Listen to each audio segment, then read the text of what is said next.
Hey, financial coaches. Happy Thursday to you. I hope you are having a wonderful and productive week. I am going to do a free training for all of you on tracking the various stages of a client in the financial journey that they take with you and why that is so important to do that. But before I dive in, I always like to go to another screen and make sure that the video is showing up okay in the group. So just 1 second while I do that. Say hi to me if you're joining me live. Let me know really quickly in the chat if you are tracking the leads, prospects, or clients that come to you and how you are tracking that. I would love to hear from you to start. Just share a little bit about if you're doing something, if you're not doing anything, something different, just let me know. I want to hear from you on what it is that you're doing before we dive in. For those of you who don't know me, my name is Kelsa and I am the creator of this Facebook group, Financial Coaches Unite, which I think is the coolest Facebook group around. Let's see, I am also the creator of the Financial Coach Academy. I published the book, The Financial Coaching Playbook, that you can find on Amazon, Barnes & Noble, or Walmart.com. So take a look at financialcoachacademy.com if you are interested in any of those things. Also, quick announcement, we have the 21-day challenge is going to be happening very soon. It kicks off on July 12th, so you've got just a little over a week to make a decision if you want to join us. It happens right here in this group. So either way, you get to observe other coaches doing really cool things. But I would love to have you participate. And instead of watching other financial coaches gain momentum and take action for themselves, I would love to see you do the same thing, which means you got to register for the 21-day challenge. It's a lot of fun. You can take a look at all the details at financialcoachacademy.com/21. Let's dive in to what is a lead, what is a prospect, what's a client, and what is an ideal client, and why should you even care to be tracking these things to begin with. So Steven says he's using Streak for leads and referral partners, but it's not super organized yet. That's a great start. So that's oftentimes where we start, right? You can use an Excel spreadsheet, you can use Streak, lots of different options for sure. It doesn't have to be anything super fancy to start, but I'm glad to hear you're starting with something. That is the most important. So hopefully you gain a couple of takeaways from this video and at least take small baby steps of action. So for those of you who don't know, I've talked about it in a lot of the different videos. I want to talk about the business model that we teach in the academy, and that we practice at Fiscal Fitness, my financial coaching business. So you do, you've got leads coming in. These are people who typically sign up for like a free offer, sign up for your newsletter, download your freebie from your website. Maybe you give a presentation and they sign up for your deliverables after the presentation. Those are people that you don't really converse with a whole lot, or you don't know much about them. You have not qualified them yet. From there, the very first step that we teach in the academy is called the quick audit call. It's a 15-minute or 20-minute qualifying call that is free that you do with the client. If you type in quick audit in this group, you will see a free training that we provide that includes a script for this quick audit call. Exactly how do those 15 minutes go? What's the purpose of that call? How do you handle those? What's the energy you bring to those calls? But it is free for the client. And you are using it as a qualification step to make sure that the struggle they're experiencing with money is something you can help them overcome, that you guys are a good fit for one another, okay? That's a 15-minute, we call it a Q&A call, typically clarity call, consult, quick audit, that sort of thing. From there, we do a paid discovery session. So this is a one-time session, can be an hour long, can be 2 hours long. It is a paid session where you actually get to dive in with the client on their particular financial situation, help them make some changes, identify the biggest hurdles they're facing, talk with them about the things that they're doing right. If you go into the guide section of this group, there's an entire training video on the phases of a discovery session. So exactly how the flow of that session works, what you cover, what you don't cover, how you plant seeds to talk about continuing coaching later, how do you sell coaching at the end of that session, all of those sorts of things. There's an entire video specifically about the discovery session. So take a look at that. But that's typically a paid offering, okay? Now, after that, from that paid offering, you are also qualifying them as being great for future coaching. So more of a long-term coaching program. And that's the step that comes next. Now, your coaching program after that can be 3 months long. It can be a year long. It can be 6 months long. Doesn't really matter.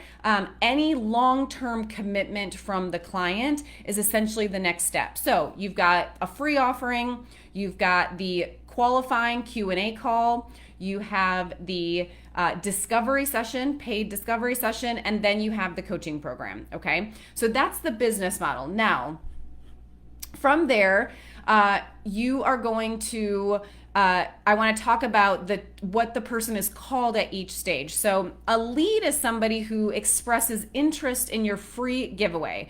They want to hear more about your services. Maybe this person slides into your DMs on social media. They sign up for your newsletter or your freebie on your website. Or like I was saying, if you give a presentation, they maybe sign up for your deliverable. So you've got their email address.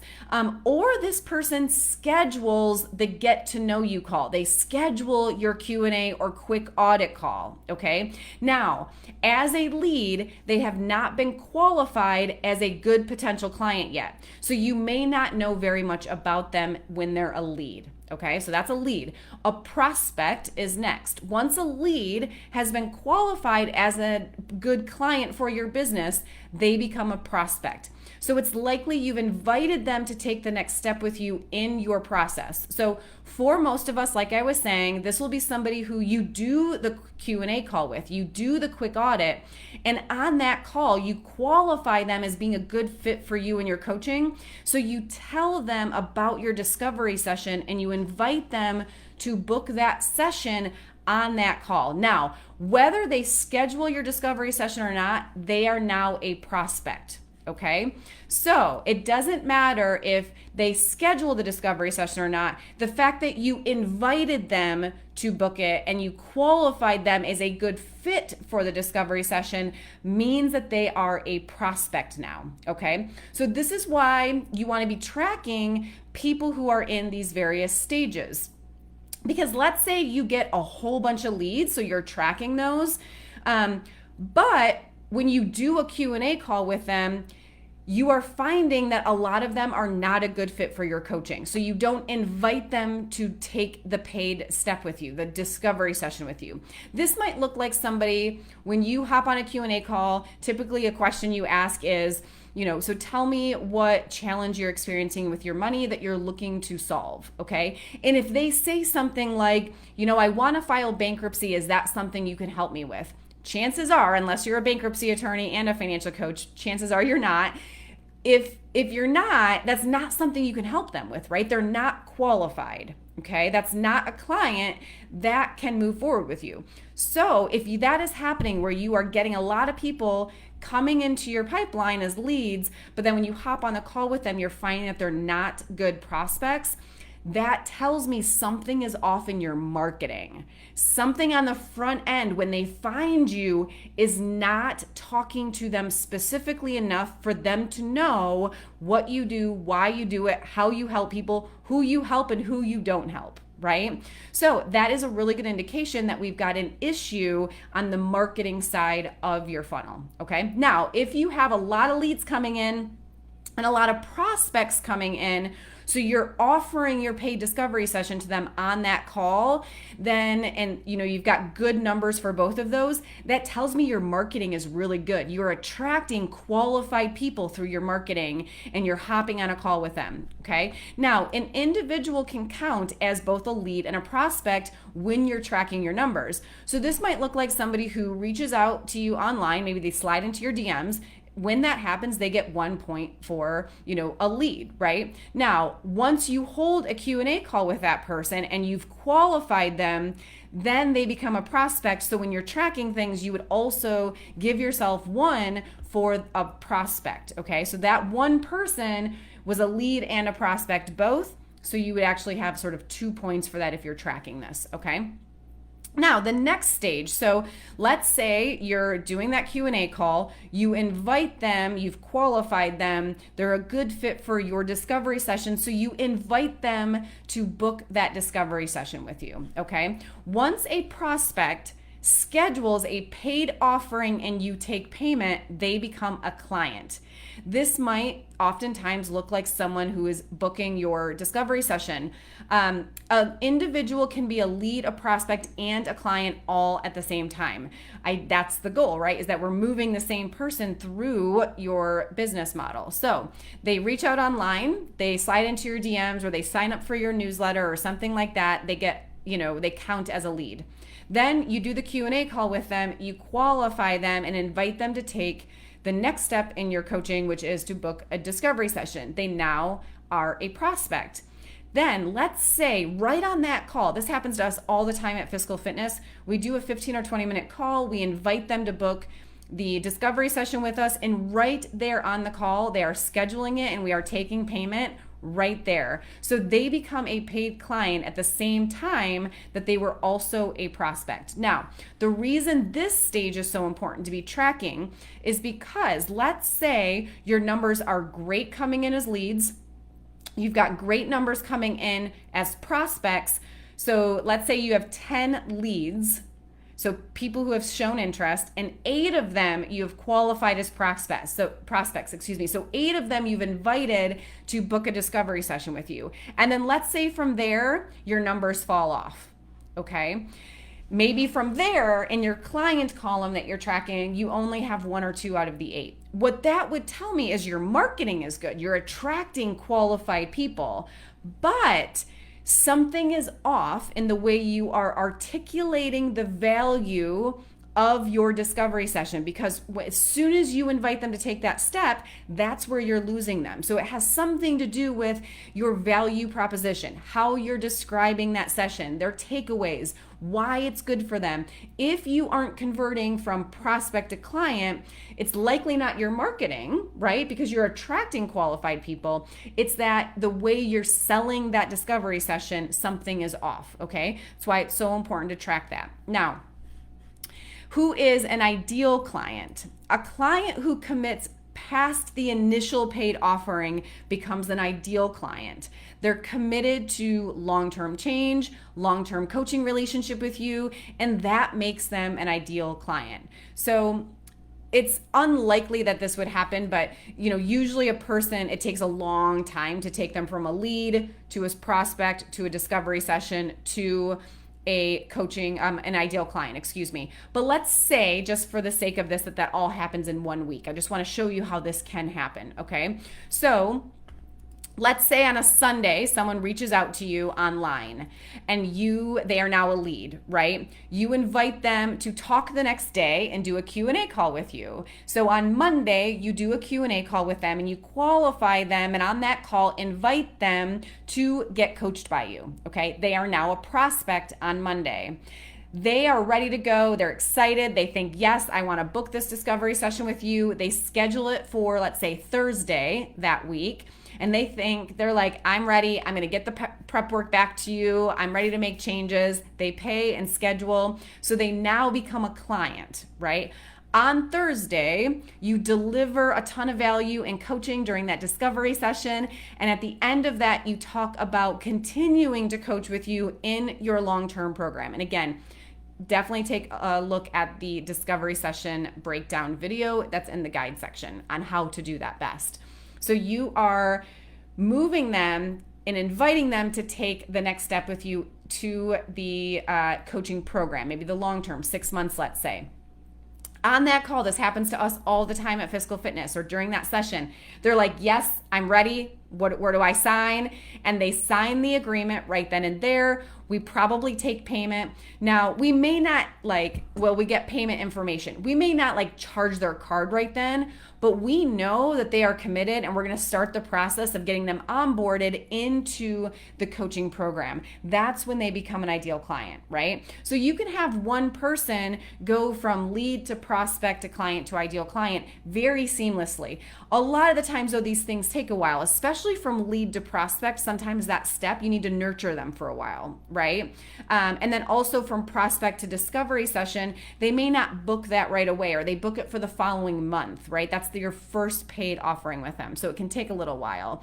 And then from there, sometimes during the discovery session, they want to, make the changes for a little while first, see how they stick, or they want to think about it before they commit to the long-term program. All of that is also very normal. But now, it's so important because if you are tracking these numbers consistently, you're going to be able to know your conversion percentage. And when you know your conversions, you know where things are falling apart if they are. So if, like I said, you have not a lot of leads booking Q&A calls with you, there's something in your call to action. There's something in them not knowing what the next step should be for them to take. If you are getting people to book Q&A calls with you, but when you hop on, they're not qualified, there's something in the marketing before that isn't helping them to figure that out before they talk to you, right? So we want to change that. If you are converting a lot of those and qualifying them, but then they're not booking the paid discovery session,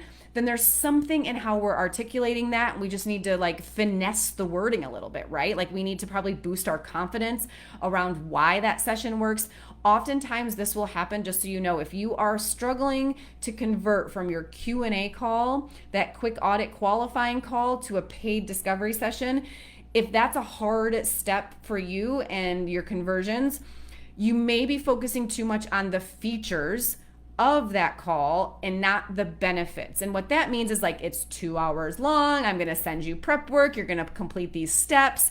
Those are all, that's the process of how the session goes, but it's not what they get from it, right? So what they get from it is, during that session, we will put a plan together to help you solve this problem that you're describing to me right now. We will wrap our brain around it. We'll understand exactly what the causes of that problem are, and we will help you formulate a plan to solve that problem. That's what you will get out of that discovery session, right? That's the difference in how you articulate that. So we know that. Then during the discovery session, if we aren't able to convert people to long-term coaching, again, are we not articulating the benefits of that program? What results they will get from that program? Do we need to refine our ability to sell that program?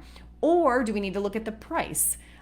Do we need to make sure that we're attracting the right people in our marketing, that we speak to long-term changes and long-term commitments, and once we solve this financial goal or challenge that we're experiencing, that likely the next one pops up, right? Those are the ideal clients that want to move forward, and you want to be planting those seeds throughout the entire process leading up to it. So I hope this was helpful for you, from lead to prospect to client and ideal client, and why it is so important to be tracking how many of those conversations you're having consistently. You can track them weekly, you can track them monthly. Either way is totally fine, but you do want to create a system for tracking those. That way, business can be so overwhelming on, what do I need to focus on? Where should I be spending my time? What needs, improving? What is working, so I don't mess with that part of it, right? And knowing these numbers really helps you to focus your effort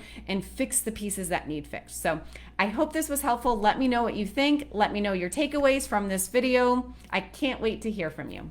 Talk to you guys later. Bye.